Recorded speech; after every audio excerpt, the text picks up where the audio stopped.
દર્શક મિત્રો, ડેલી બોડેલી ન્યૂઝમાં આપ સૌનું હાર્દિક સ્વાગત કરું છું. મહીદીન ખત્રી. દર્શક મિત્રો, ઝઘડિયાના નાના સાજા ફાટક નજીક અકસ્માતમાં મહિલા વન કર્મચારીનું મોત થયું છે. ઘટનાના સીસીટીવી સામે આવ્યા છે. મળતી વિગતો પ્રમાણે ઝઘડિયા તાલુકામાંથી પસાર થતા આડેધડ અને ઓવરલોડ ખનીજ ભરી ચાલતા વાહનો નાના વાહનોને ગણકારતા નથી અને જે પ્રમાણે પોતાનું વાહન બેફિકરાઈથી હંકારતા જોવા મળી રહ્યા છે. જેવા અનેક કિસ્સાઓ સામે આવી રહ્યા છે, જેના કારણે ખૂબ જ મોટી સંખ્યામાં અકસ્માતોની વણઝાર ઝઘડિયા પંથકમાં જોવા મળી રહી છે. ત્યારે ગુરુવારે નાના ફાટક પાસે એક મહિલા વન કર્મચારીનું અજાણ્યા વાહન ચાલકે ટક્કર મારી અકસ્માત સર્જાયો હતો. અકસ્માતમાં મહિલા વન કર્મચારીનું ઘટના સ્થળ પર જ કમકમાટીભર્યું મોત નીપજ્યું છે.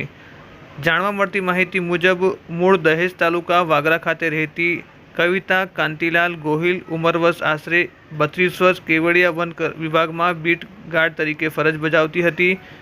કવિતા ગુરુવારે સાંજે તેની ફરજ પરથી કેવડિયાથી દહેજ જવા રવાના થઈ હતી. ત્યારે ગુમાનદેવની આગળ નાના સાજા ફાટક પાસે પસાર થતી હતી, ત્યારે એક મોપેડ કોઈ અજાણ્યા વાહન ચાલકે તેને જોરદાર ટક્કર મારી હતી અને અકસ્માત સર્જાયો હતો.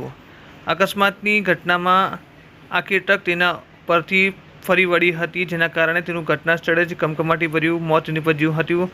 અકસ્માતની જાણ ઝઘડિયા વન વિભાગને થતાં તેઓ તાત્કાલિક ઘટના સ્થળે પહોંચી ગયા હતા અને ઝઘડિયા પોલીસ પણ ત્યાં પહોંચી હતી અને પોલીસ દ્વારા અજાણ્યા વાહન ચાલક વિરુદ્ધ ગુનો નોંધ્યો હતો અને મૃતક મહિલાનો મૃતદેહ છે તે પોસ્ટમોર્ટમ માટે ખસેડી કાર્યવાહી હાથ ધરી છે. અકસ્માતના જે પ્રકારે ઘટનાના સીસીટીવી સામે આવ્યા છે તે જોઈને કાળજું કંપાડી દેવી ઘટના સામે આવી છે. દર્શક મિત્રો, ડેલી બોડેલી ન્યૂઝ યુટ્યુબ ચેનલને આપે હજુ સુધી સબસ્ક્રાઇબ નથી કરી, ચેનલને સબસ્ક્રાઇબ કરશો, બેલ આઇકન પર પ્રેસ કરશો, ફેસબુક પેજ પર ફોલો કરશો. ધન્યવાદ.